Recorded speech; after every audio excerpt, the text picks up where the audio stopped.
internacional fue una forma de socialización política que después tuvo impacto en organizaciones femeninas posteriores.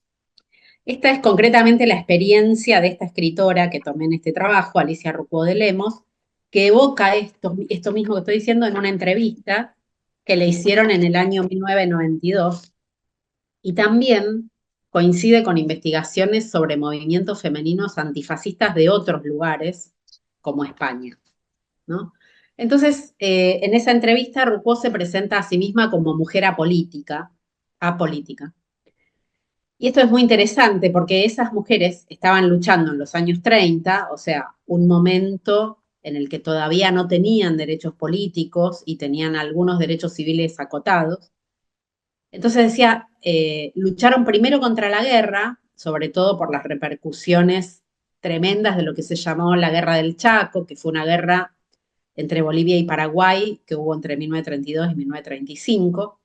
Y enseguida, desde 1936, también lucharon contra el fascismo y por la defensa de la República Española. Y como pasó también en otros casos, como las españolas y también las chilenas, esas luchas estaban atravesadas por un cuestionamiento muy importante de los roles de género tradicionales. Porque llaman a las mujeres a movilizarse para defender la paz, para escribir en el periódico de la AFA, para participar en las asambleas, para votar y para proponerse como representantes, para abrir nuevas filiales de la AFA en otros lugares del país, para organizar distintas actividades de solidaridad con la República Española, etcétera, y hacen todo eso sin autodefinirse como feministas. Entonces, acá surge una pregunta ya clásica que es cómo se renegocian los roles de género en tiempos de crisis, ¿no? Y en este caso específico, lo que vemos es que las mujeres de la AFA salen a luchar contra la guerra y el fascismo, interpelando a sus congéneres desde el maternalismo, o sea, refiriéndose a su responsabilidad histórica como madres. Dicen, por ejemplo, cito de un documento de la AFA de 1936, ellas dicen, cito, que si la guerra estalla, van a la guerra los hijos de todas, que si la vida se encarece, todas tienen que seguir manteniendo sus casas, defendiendo la salud y el bienestar de sus hijos. Bueno, sí. Entonces, vemos que está presente la interpelación maternalista.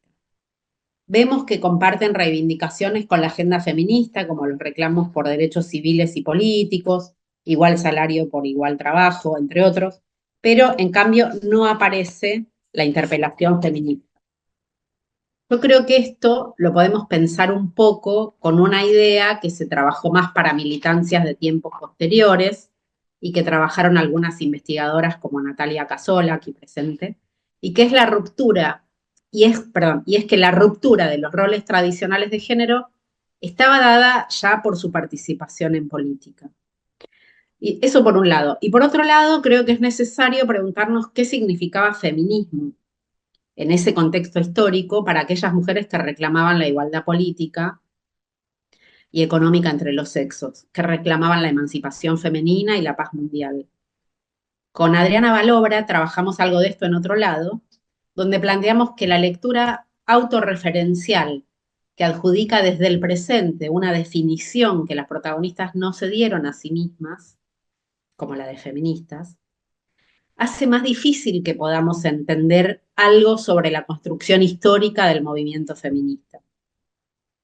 Y en cambio, tratar de reconstruir las trayectorias y los reclamos específicos de aquellas mujeres que transgredían los roles de género tradicionales puede ayudarnos a entender cuáles fueron las demandas que excedían al feminismo de esa época, que después se reelaboraron, se reincorporaron, se conjugaron en el movimiento feminista posterior, incluso cuando venían de sectores políticos que criticaban a las feministas, como efectivamente era el caso de las anarquistas y las comunistas en los años 20 y 30.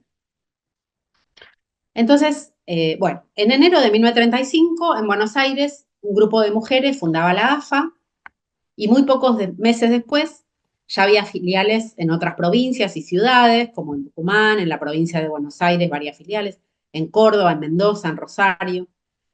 La Asamblea de Mendoza eligió a esta escritora, Rucó de Lemos, que se llamaba, y esto es interesante porque ella cuenta en la entrevista que, cito ahora textual a sus palabras, dice, nos llegaban noticias terribles de la guerra del Chaco, informes muy serios de un periodista, dice ella, ¿no? Un tal Cetaro, así dice. Bueno, y este Cetaro, un tal Cetaro, era nada menos que el mendocino Ricardo Cetaro, un periodista comunista que en esa época efectivamente era corresponsal en la guerra del Chaco y después, durante la Guerra Civil Española, publicó acá la revista antifascista La Nueva España, y después, durante la Segunda Guerra Mundial, trabajó en Nueva York como subdirector del Departamento de América Latina de la radio CBS, y parece que mientras tanto mandaba información clasificada para la KGB, pero este dato no lo pude chequear, pero lo encontré ayer. Bueno, ese era el bebé tal Cetaro. Este, y además Cetaro, otro dato, estaba casado con Eva Warshauer, que era de familia comunista y cuya hermana, la escritora Serafina Warshauer, estaba casada con otro importante dirigente comunista, Ernesto Giudici, y esta Serafina Warshauer, que era amiga de otras activistas, militantes acá en Argentina, como la escritora Salvadora Medina Onrubia, también tuvo una importante militancia antifascista en la AFA y después en la Junta por la Victoria, bueno, en fin, la familia. Bueno, pero volvamos a esta escritora, Rucó de Lemos. Ella armó y dirigió el órgano de prensa oficial de la AFA mendocina, que era el periódico Mensajero de la Paz. Y en cuanto a su dinámica interna, la AFA funcionaba a través de asambleas en las que elegían a sus representantes para los distintos cargos, delegadas por filiales, presidenta, vicepresidenta, secretaria de actas, etcétera. También organizaron una sección juvenil que coordinaba acciones en conjunto con la sección juvenil de varones antifascistas. Y las actividades de las mujeres de la AFA iban desde redactar estatutos, organizar asambleas, abrir filiales en otros lugares, articular acciones conjuntas con otros grupos, promover la difusión a través de la escritura y la publicación de su periódico, Mensajero de la Paz, organizar mitines, congresos, mandar delegadas a congresos nacionales, internacionales. Pero también estaba muy presente el rol femenino tradicional. Esto es interesante.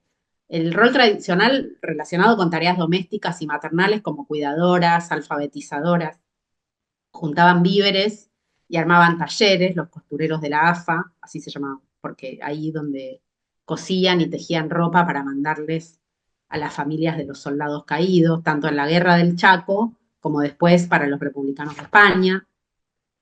Pero estas actividades domésticas, que hasta ese momento habían sido individuales, ahora las proyectaban en el espacio público y además estaban organizadas de manera colectiva por ellas mismas, ¿no?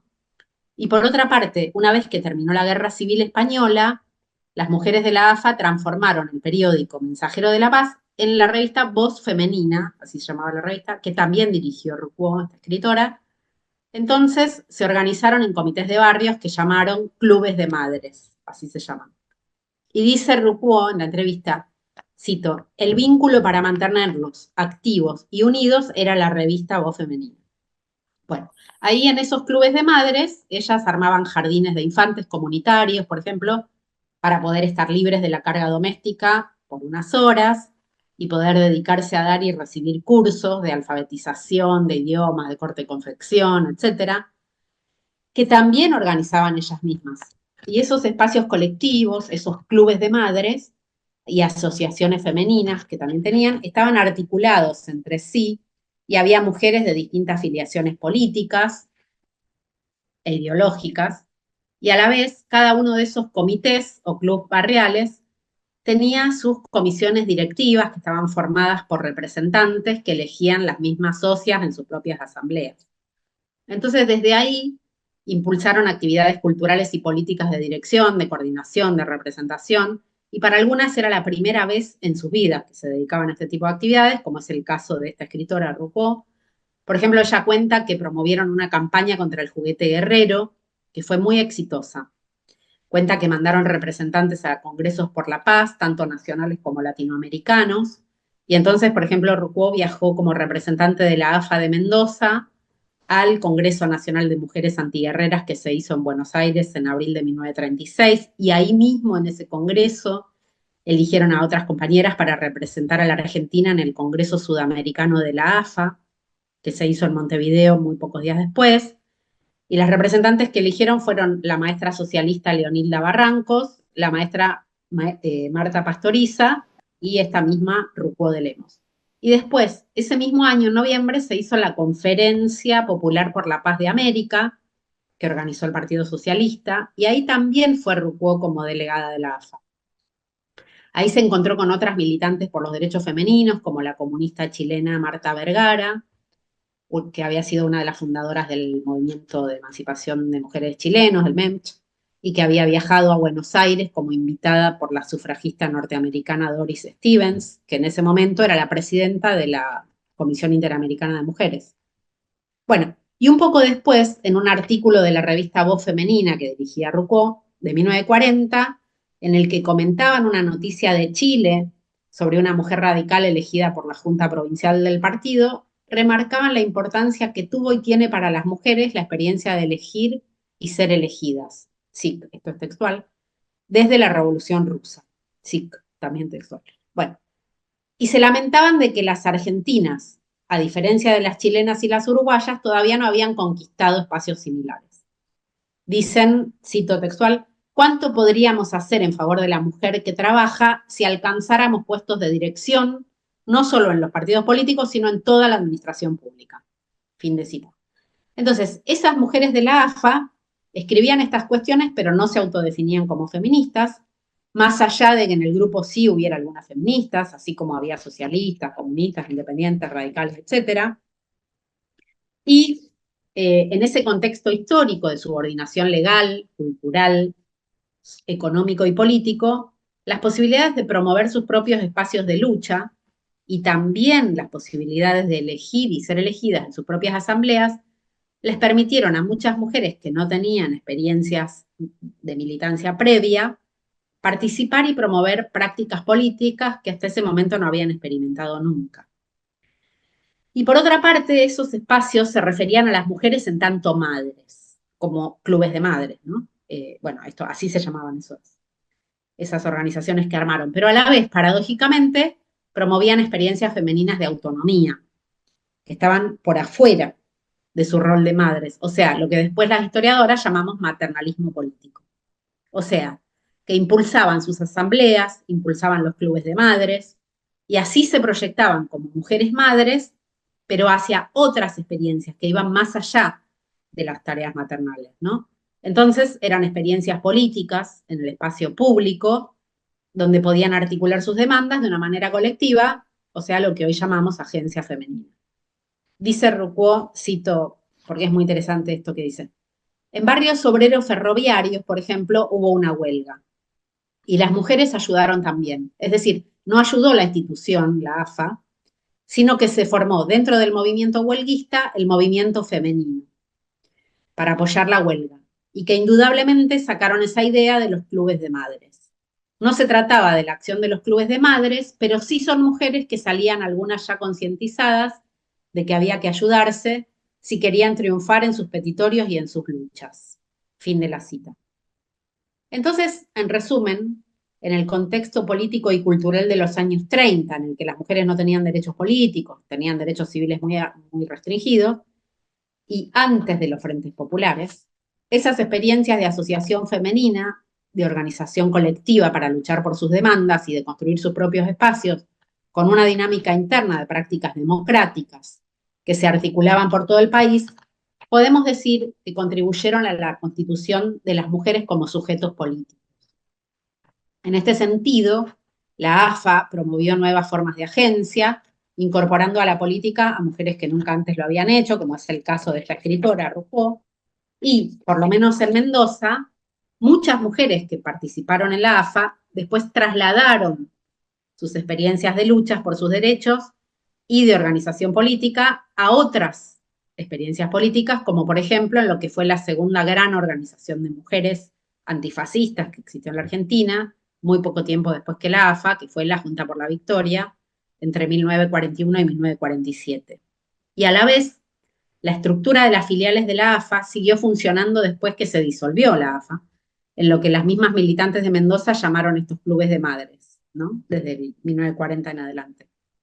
Entonces, una pregunta para futuros trabajos es si esta estructura siguió funcionando también en otras provincias, en lo que después fue la Junta por la Victoria. Y para terminar, quiero retomar una idea muy fértil que planteó Sandra McGee-Deutsch para la Junta por la Victoria. Ella dice que la Junta contribuyó a democratizar el sistema político de dos maneras. Primero, al incorporar a la política a mujeres de distintas procedencias ideológicas. Y segundo, modelando prácticas cívicas igualitarias. Entonces, en esa misma dirección, podemos decir que algunos años antes que la Junta por la Victoria, la AFA también amplió los márgenes de participación ciudadana, incorporando a la política a mujeres de distintas ideologías, religiones, edades, zonas del país y clases sociales.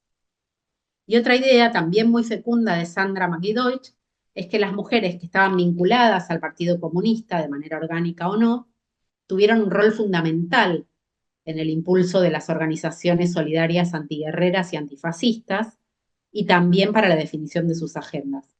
Y efectivamente, el estudio sobre la AFA pone en evidencia el aporte que hicieron las comunistas para el agenciamiento de las mujeres, incluso de las que se autodefinían como apolíticas, como es el caso que presenté acá.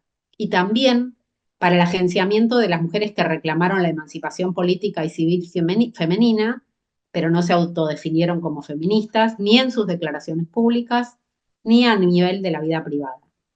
De hecho, creo que la posibilidad de reconstruir estas trayectorias nos permite, por un lado, conocer un poco más estas agrupaciones de mujeres que lucharon por sus derechos, y por otro lado, también nos permite seguir armando series, genealogías, historias que nos ubican en un colectivo que nos precede y que por suerte también nos excede, como es el movimiento feminista. Bueno, en fin, entonces la AFA, para terminar, fue una experiencia plural de organización política de las mujeres y pienso que fue una de las semillas de otras organizaciones que vinieron después, de lucha por los derechos de las mujeres, como la Junta por la Victoria y también por los derechos humanos. Muchas gracias.